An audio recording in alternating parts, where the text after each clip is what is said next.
Hey guys, welcome to day 2. I know y'all have been waiting to talk about wholesaling, so that is what we're going to get into today. But before I get started, I just wanted to do a small little recap on what you learned yesterday.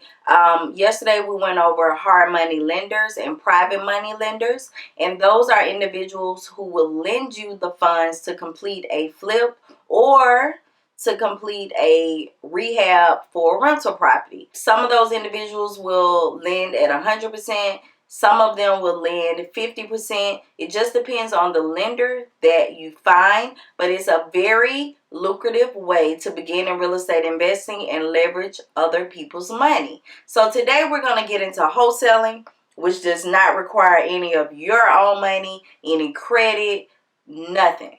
Okay? So for those of you who are new to real estate investing and you don't even know what wholesaling is, think about when you drive around and you see those "We Buy Houses" signs. Those are wholesalers. More than likely, those are wholesalers who put those out. Wholesalers are not real estate agents, nor do they have a real estate license. Most of them don't. Some of them do. The purpose of a wholesaler is because a wholesaler is an individual who is going to do all of the legwork to find a property and put together a seller and a buyer. So basically they're playing a matchmaker or a middleman, okay? And today we're going to look at a wholesaling example so that you can understand exactly how wholesaling works.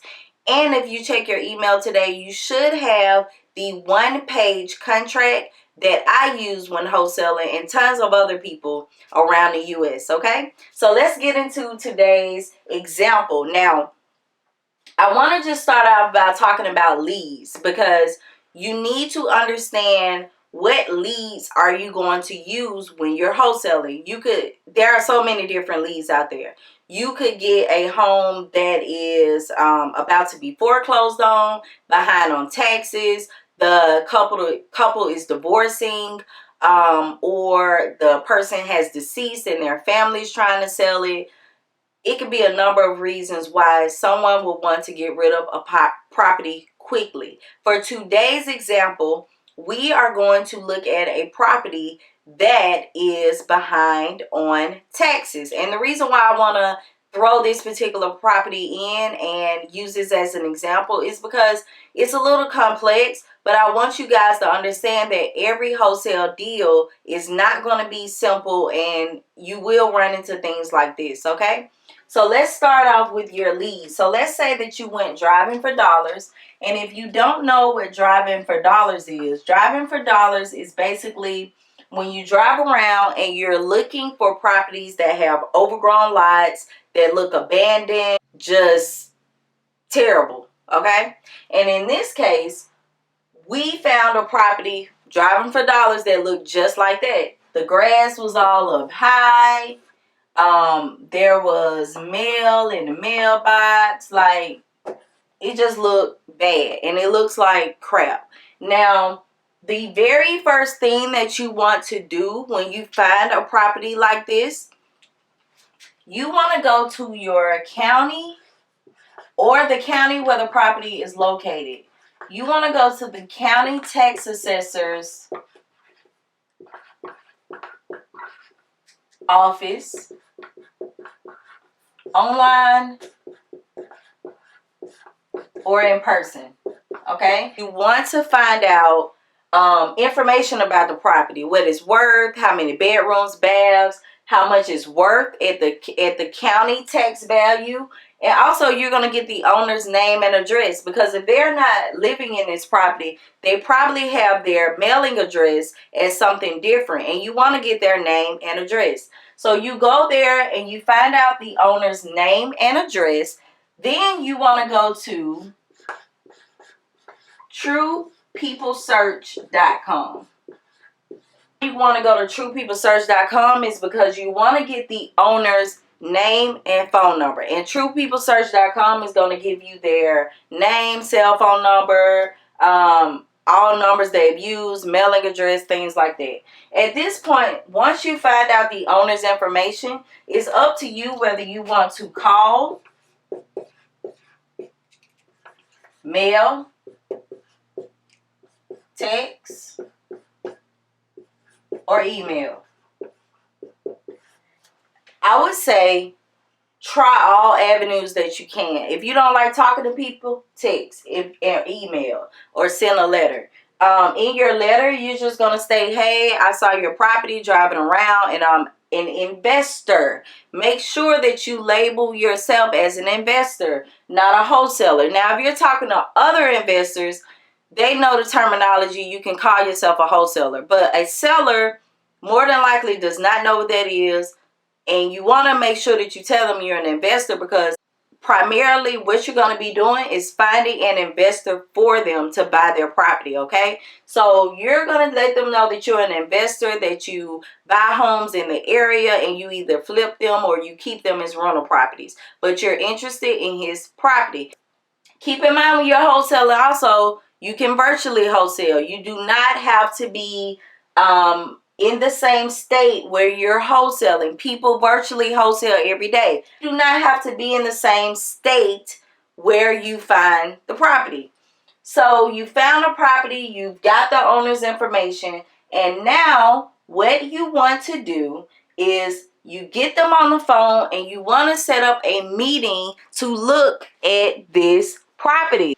If you're not in the same state, you want to try to network with someone in that state and get them to be your boots on the ground. You want to get them to go out, take pictures of the property, estimate repairs, let you know what things are going to cost and things like that. So you've talked to this particular owner and he says, yes, you can go view the property.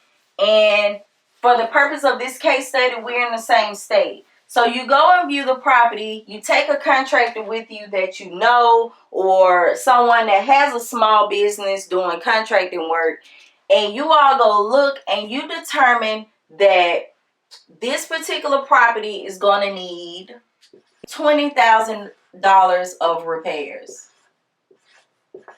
Okay?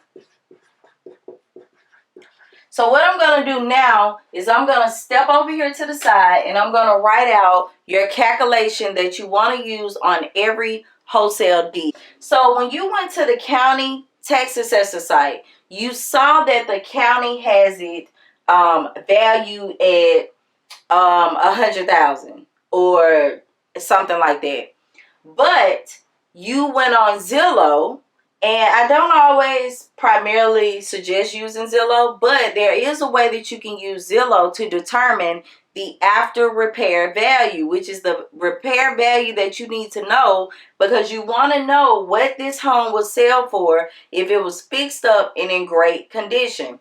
So you find out that the after repair value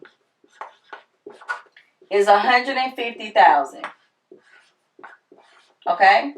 Now, on these wholesale deals, you want to try to discount the properties before you get into determining your max offer.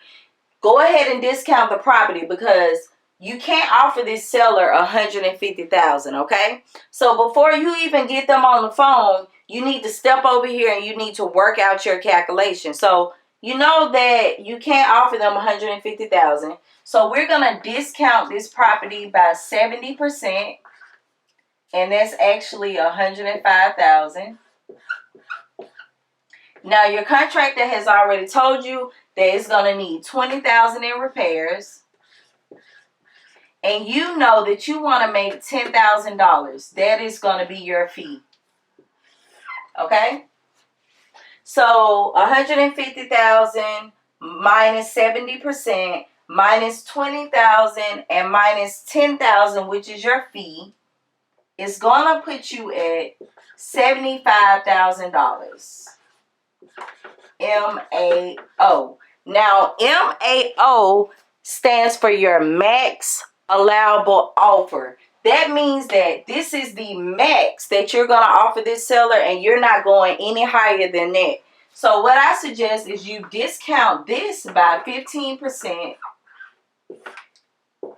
and you start your negotiations here, and this is around $63,750. So when you go back to the seller and you let him know that you had a chance to look at this property, you are going to start negotiations here. Hey, I had a chance to look at your property.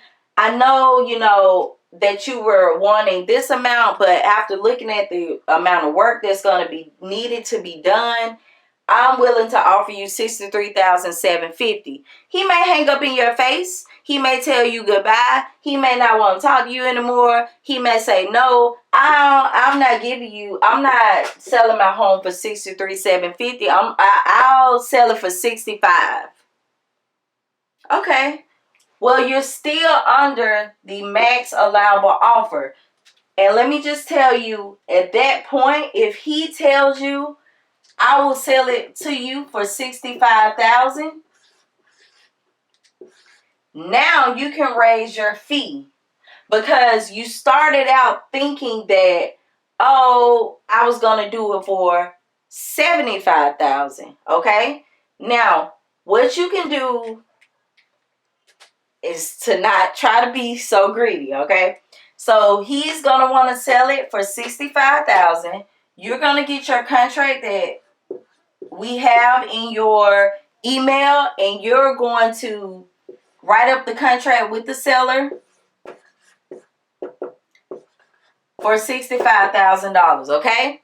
Now your next task is to find a buyer. So you're going to take your $65,000 contract and you're going to find a buyer.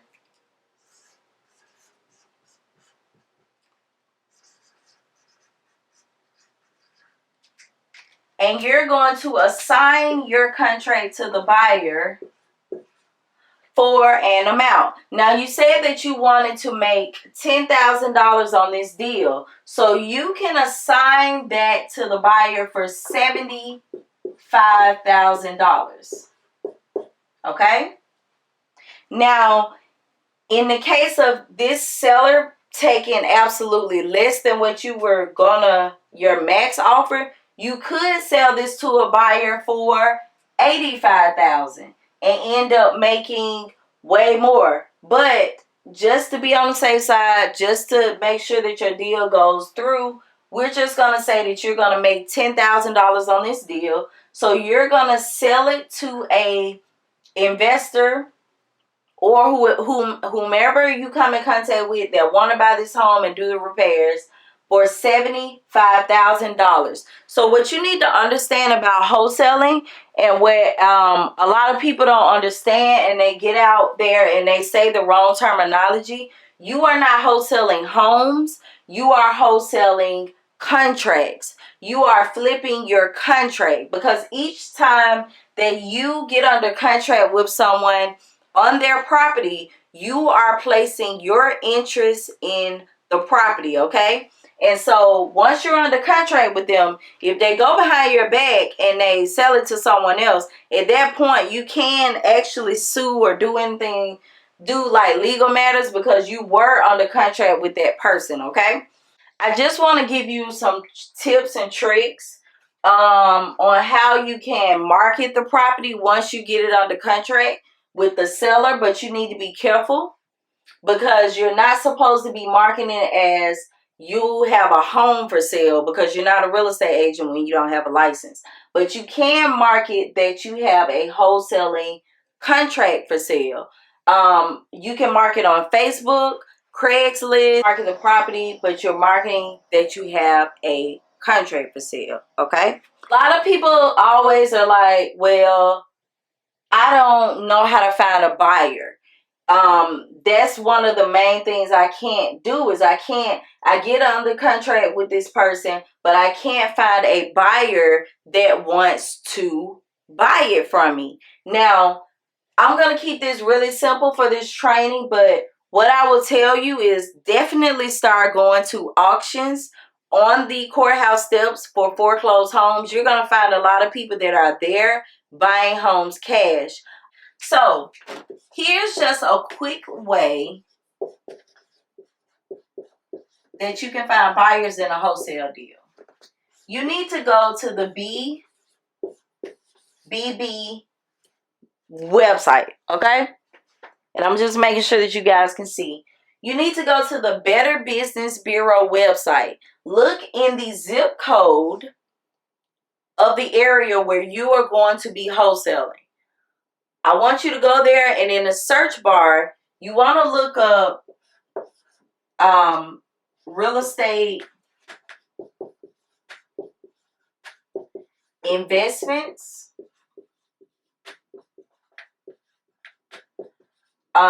investments group,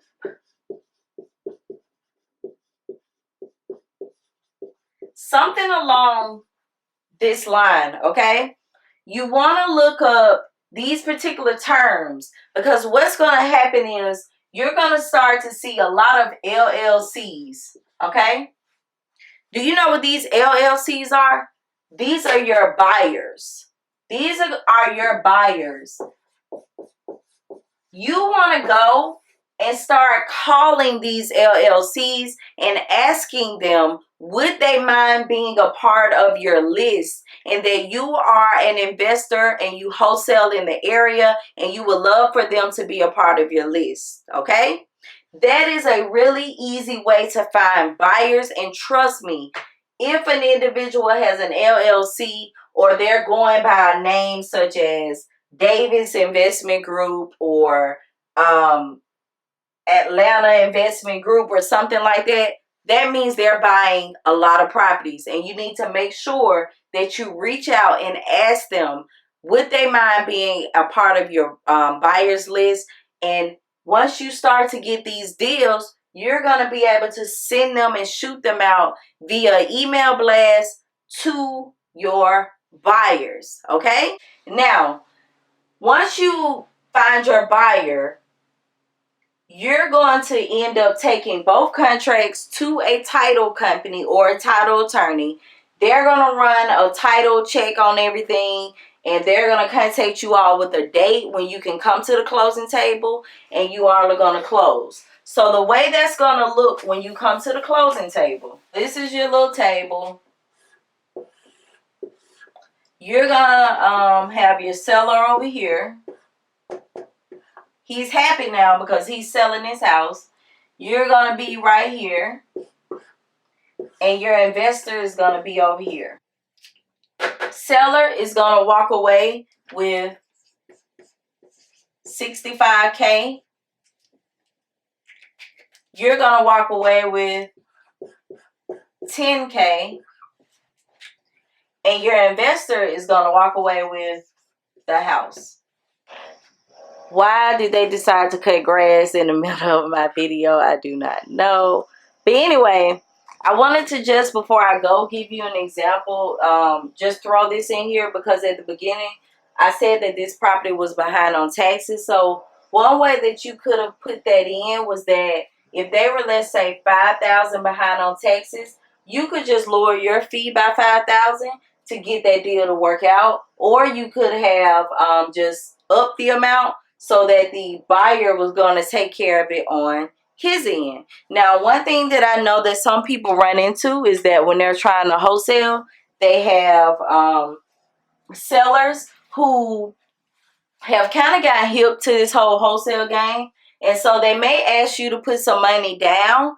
Don't get frustrated. Don't go crazy. You can get your money down from your buyer. So when you get under contract with your buyer, okay, you can try to either stall out the seller or go ahead and have your buyer lined up before you even get under contract with the seller. And you can use the money that the buyer puts down as your earnest money between these two contracts. And you always want to give your any earnest money. You do not want to keep up with any money. Make sure that you give that money to the title company, okay? You don't want to hold on to that money or anything like that. So this is how wholesaling works. People do it every day. When you see We Buy Houses, that's another thing that you can do to market yourself or what you're doing is you can draw signs out, place them out. be careful. Make sure you understand that city's coding. Do not put your personal phone number on these signs.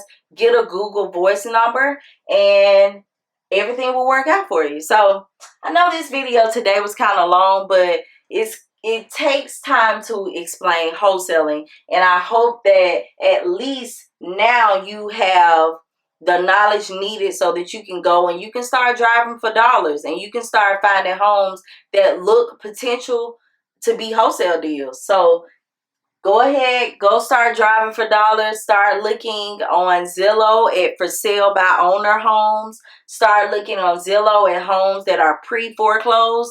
These are going to be your leads. You can even check out your county tax list. Find homes that are behind on taxes in the past 3 to 2 years, and go ahead and start finding you some deal guys, because trust me when I say people are doing this every day, and there are some people out here that are making $100,000 a month just wholesaling. But it just really depends on if you're going to put the work in. Okay, so stick around for day 3 where we're going to talk about different side hustles and different business opportunities that you can create for yourself within real estate investing.